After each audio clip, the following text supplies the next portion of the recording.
오늘은 정말 뜨거운 기업 하나를 제대로 톱아보려고 합니다. 바로 오름 테라퓨틱스인데요.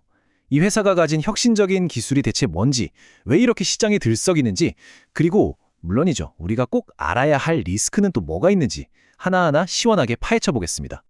여러분, 스마트 폭탄 항암제 들어보셨죠? NO2 같은 작들이요. 암세포만 딱 골라서 공격하니까 정말 대단했잖아요. 그런데 말이죠. 과학자들은 여기서 만족을 못해요. 이것보다 더 좋은 건 없을까? 늘 고민하죠. 그럼 이 스마트 폭탄, 그 다음은 과연 뭘까요? 바로 그 질문에 대한 대답이 될 수도 있는 기술이 오늘 얘기할 DAC입니다. 분해제 항체 접합체라는 건데 말이 좀 어렵죠.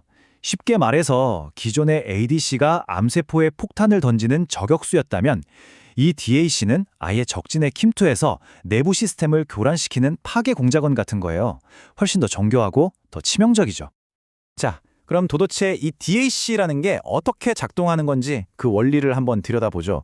이름은 복잡해 보여도 핵심 아이디어는 정말 기가 막히거든요. 제가 쉽게 설명해 드릴게요. 이게 왜 대단하냐면요. 기존 약들은 대부분 질병을 일으키는 단백질을 그냥 길을 막아서 방해하는 정도였어요. 근데 DAC는 클래스가 다릅니다. 우리 세포 안에 원래 붙어 있는 쓰레기 처리 시스템 있잖아요. 그걸 살짝 해킹해서 문제의 단백질을 그냥 삭제시켜버리는 거예요. 막는 게 아니라 아예 존재 자체를 없애버리는 거죠.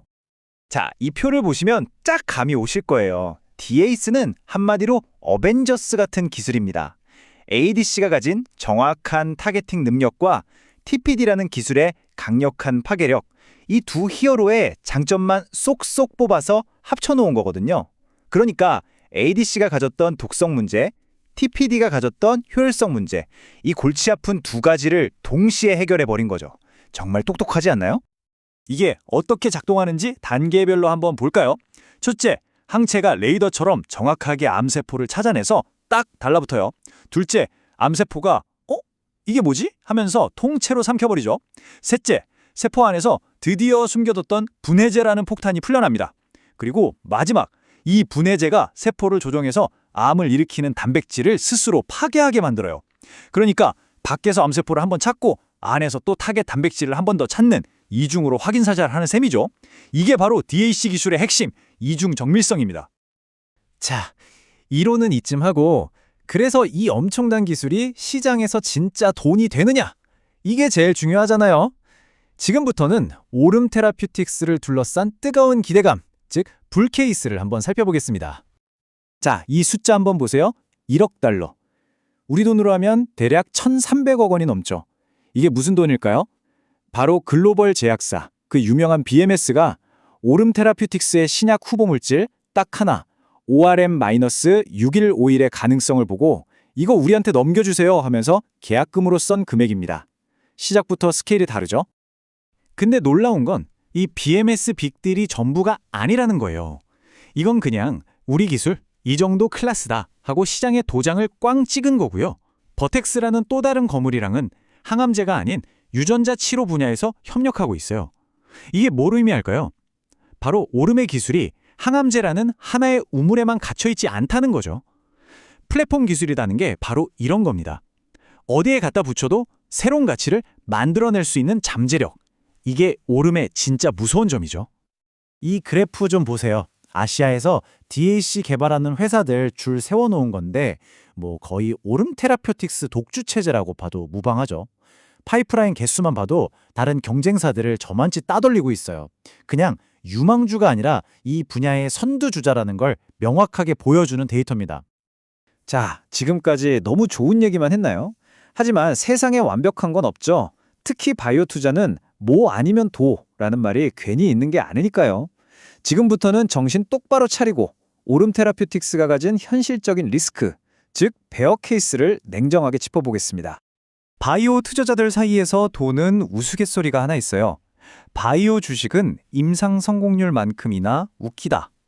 이게 웃긴데 웃을 수가 없는 말이죠. 그만큼 신약 개발이라는 게 한치 앞을 내다보기 어렵다는 뜻입니다. 이 말을 꼭 기억하시고 다음 내용을 보셔야 합니다. 그리고 바로 그 예측 불가능성을 가장 아프게 보여준 사건이 터졌습니다. 오름의 핵심 파이프라인 중 하나였던 ORM-2029가 임상시험 중에 환자가 사망하는 안타까운 사고로 중단된 거죠. 이건 정말 큰 충격이었습니다. 왜냐하면 이건 단순히 신약 하나가 실패했다는 걸 넘어서 오름이 사용하는 핵심 폭탄, 즉 페이로드의 안전성 자체에 대한 근본적인 의문을 제기했기 때문이에요. 자, 그럼 리스크를 한번 정리해 볼까요? 첫째, 가장 무서운 임상 리스크. ORM-5029의 실패가 다시는 반복되지 않으리란 보장은 없죠. 둘째, 페이로드 집중 리스크. 지금 파이프라인 대부분이 GSPT-1이라는 한 종류의 폭탄에만 의존하고 있어요. 만약 이 폭탄 자체에 문제가 있다면 전체가 흔들릴 수 있다는 거죠. 마지막으로 경쟁 리스크. 중국을 필두로 전 세계에서 우리도 DAC 한다 하면서 무섭게 따라오고 있습니다. 이 세 가지는 오름의 미래를 전망할 때 절대로 잊어서는 안 되는 부분입니다. 자, 그럼 결론을 내릴 시간입니다. 이 엄청난 잠재력과 살얼음판 같은 리스크 사이에서 우리는 오름 테라퓨틱스의 미래를 어떻게 바라봐야 할까요? 지금 오름 테라퓨틱스의 상황을 딱 한 장으로 표현하자면 바로 이 줄다리기 그림일 겁니다. 한쪽에서는 세상을 바꿀 혁신 기술이다 라면서 BMS 같은 거대 자본이 힘껏 끌어당기고 있고요.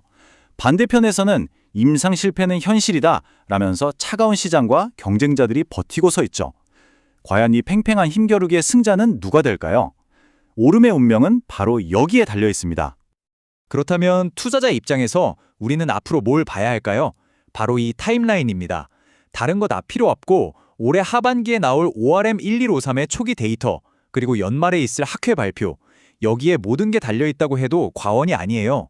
실패한 ORM-5029의 후속 주자인 이 약물이 과연 형보다 나은 아우가 될 수 있을지, 실패를 딛고 기술력을 다시 한번 증명할 수 있을지, 가장 중요한 시험대가 바로 코앞에 와 있습니다. 과연 오름 테라퓨틱스는 이 시험대를 무사히 통과하고 항암 치료의 새로운 역사를 쓸 수 있을까요? 우리 모두가 주목해야 할 이유입니다. 이상 주식으로 세상을 이해하기였습니다.